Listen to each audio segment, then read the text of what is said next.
വീണ്ടും വാർത്തകളിലേക്ക്. ലോക്സഭാ തെരഞ്ഞെടുപ്പ് അവലോകനത്തിനായി KPCC നേതൃയോഗം ഇന്ന് തിരുവനന്തപുരത്ത് ചേരും. 16 മുതൽ 20 സീറ്റുകളിൽ UDF വിജയിക്കുമെന്ന കണക്കുകൂട്ടലിലാണ് കോൺഗ്രസ്.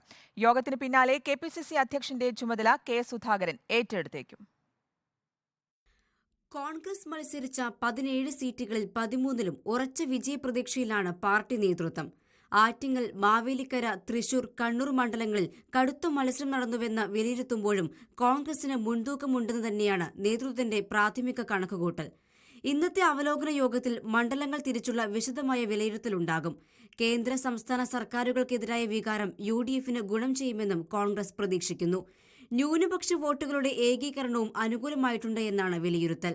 രാഹുൽ ഗാന്ധിയുടെ റായ്ബറേലിയിലെ സ്ഥാനാർത്ഥിത്വം LDFും BJPയും സംസ്ഥാനത്ത് സജീവ ആയുധമാക്കുന്നുണ്ട്. ഇതിനെ എങ്ങനെ പ്രതിരോധിക്കാമെന്നും യോഗം ചർച്ച ചെയ്യും. യോഗത്തിന് പിന്നാലെ KPCC അധ്യക്ഷ സ്ഥാനം K. Sudhakaran ഏറ്റെടുത്തേക്കും. K. Sudhakaran സ്ഥാനാർത്ഥിയായതിനാൽ MM ഹസനാണ് KPCC അധ്യക്ഷന്റെ താൽക്കാലിക ചുമതല. റിപ്പോർട്ടർ, തിരുവനന്തപുരം.